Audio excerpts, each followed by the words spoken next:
चैत्र माह की संकष्टी चतुर्थी व्रत विशेष रूप से भगवान गणेश की पूजा के लिए है। इस दिन गणेश जी का व्रत करके उनसे अपनी सभी परेशानियों और विघ्नों को दूर करने की प्रार्थना की जाती है।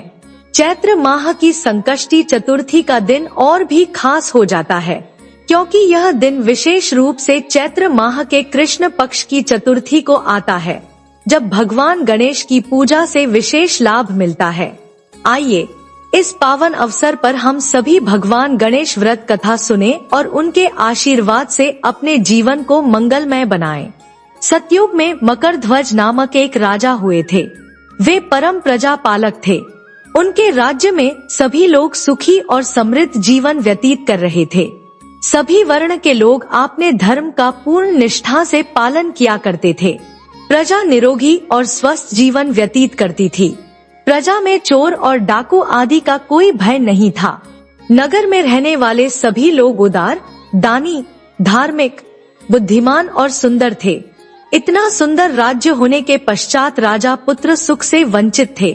पुत्र रत्न की प्राप्ति हेतु उन्होंने कई यत्न किए। अंततः महर्षि याज्ञवल्क्य की कृपा से उन्हें पुत्रधन की प्राप्ति हुई। पुत्र रत्न की प्राप्ति होने पर राजा की खुशी का कोई ठिकाना नहीं रहा था। अब वो अपने राज्य का संपूर्ण कार्यभार अपने मंत्री धर्मपाल को सौंपकर विविध प्रकार के खेल खिलौनों से अपने राजकुमार का पालन पोषण करने लगे। यहाँ राज्य का शासन अपने हाथों में आ जाने से मंत्री धर्मपाल धन धान्य से संपन्न हो गए। मंत्री महोदय को एक से बढ़कर एक पुत्रों की प्राप्ति हुई। सभी पुत्रों का विधि विधान से पूरे हर्षोल्लास के साथ विवाह संपन्न किया गया। अब सभी मातृ पुत्र धन का उपभोग बड़े जतन से करने लगे। परिवार के सभी सदस्यों में सबसे छोटे पुत्र की पुत्रवधू बहुत धर्मपरायण थी। वो भगवान गणेश की परम भक्त थी। चैत्र माह के कृष्ण पक्ष की चतुर्थी आने पर उसने भगवान गणेश की पूर्ण श्रद्धा से आराधना और पूजा की और उनका व्रत अनुष्ठान भी किया। पूजन और व्रत से विचलित होकर सास अपनी पुत्रवधू से कहने लगी, अरे क्या तंत्र मंत्र द्वारा मेरे पुत्र को अपने वश में कराने के उपाय कर रही है। अपनी सास द्वारा बारंबार निषेध किए जाने पर भी अपनी पुत्रवधू में कोई बदलाव आता न देख सास पुनः बोली, अरे दुष्टा, मेरे बार बार कहने पर भी तू मेरी बात को अनदेखा कर रही है। मैं तुझे पीट कर ठीक कर दूंगी। मुझे यह सब तांत्रिक अभिचार पसंद नहीं है। अपनी सास की बात सुन पुत्रवधू ने विनम्रता से कहा, हे सासू माँ, मैं संकटनाशक भगवान गणेश का व्रत कर रही हूँ। यह व्रत अनुष्ठान करने से मनोवांछित फल की प्राप्ति होती है। अपनी पुत्रवधू की बात सुन क्रोधवश सासू ने अपने पुत्र से कहा, हे पुत्र, तुम्हारी वधू जादू टोने पर उतारू हो गई है। मेरे बार बार समझाने पर भी उसने मेरी एक ना सुनी। अब तुम ही इसे मरकर उसकी अकल को ठिकाने लेकर आओ। मैं किसी गणेश जी को नहीं मानती। वे कौन है और उसका व्रत कैसे होता है? हम लोग तो राजकुल से है। हमारी भला किस विपत्ति को वो नष्ट करेंगे। माता की आज्ञा को मानते हुए उसके पति ने उसे मारा और पिता।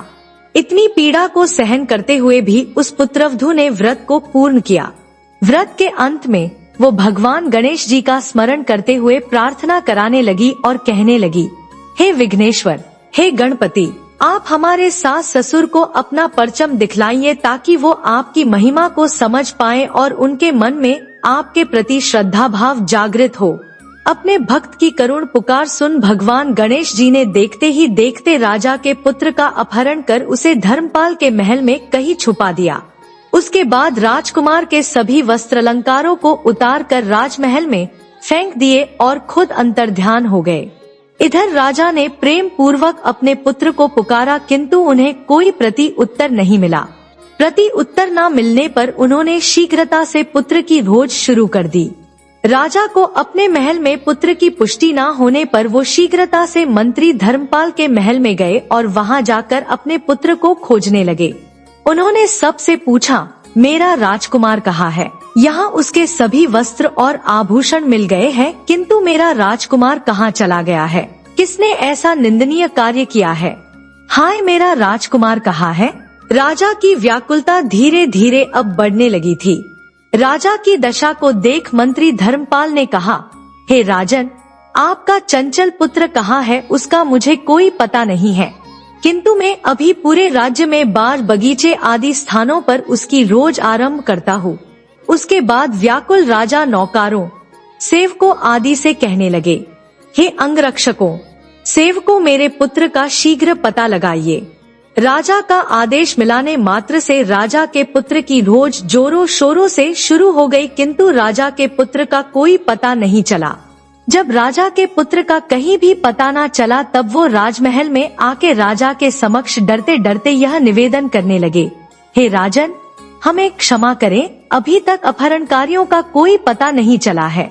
राजकुमार को पूरे नगर में किसी ने आते जाते नहीं देखा है।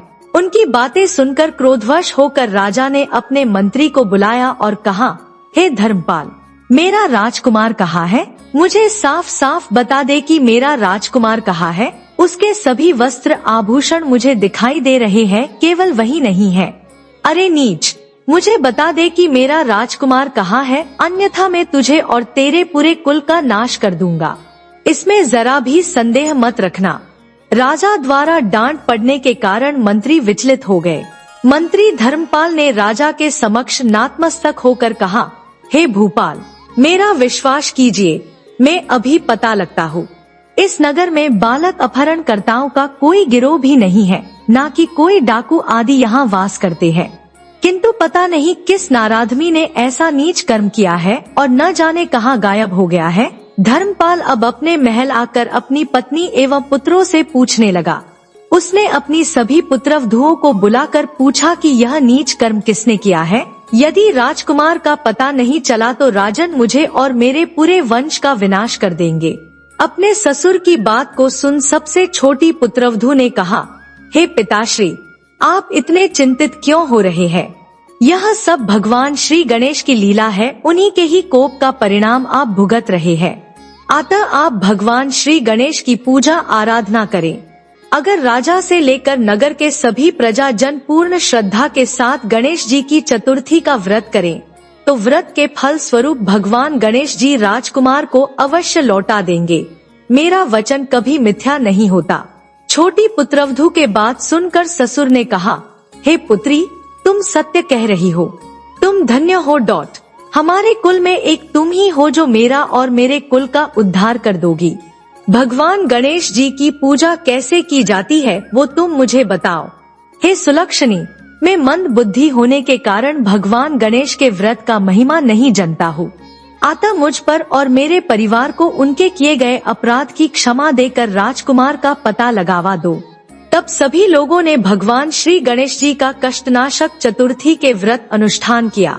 राजा सहित सभी नगरजनों ने गणेश जी को प्रसन्न करने हेतु व्रत का अनुष्ठान किया। सभी के व्रत अनुष्ठान के प्रभाव से गणेश जी प्रसन्न हो गए और देखते ही देखते सभी लोगों के सामने उन्होंने राजकुमार को प्रकट किया। राजकुमार को अपने समक्ष देख राजा सहित सभी नगर वासियों की रुचि का कोई ठिकाना न रहा। वो बस राजकुमार को आश्चर्यचकित होकर देखने लगे। राज अपने पुत्र को पुनः प्राप्त करके रुचि से फूले नहीं समा रहे थे। भगवान गणेश की लीला को देख वो नतमस्तक होकर कहने लगे, भगवान गणेश जी आप धन्य हो और धर्मपाल तुम्हारी छोटी पुत्रवधु भी धन्य है, जिसकी कृपा से आज मेरा पुत्र यमराज के वहां जाकर भी दोबारा लौट आया। अतः आप सभी नगरजन इस संतानदायक व्रत को विधिवत करते रहे। श्री गणेश जी बोले, हे माता, इस व्रत से बढ़कर इस लोक तथा सभी अन्य लोकों में और कोई व्रत नहीं है। इस कथा का श्रवण युधिष्ठिर ने भगवान श्री हरि कृष्ण से सुना था और इसी चैत्र माह के कृष्ण पक्ष को आने वाली चतुर्थी का व्रत करके उन्होंने अपने खोए हुए राज्य को फिर से प्राप्त किया था।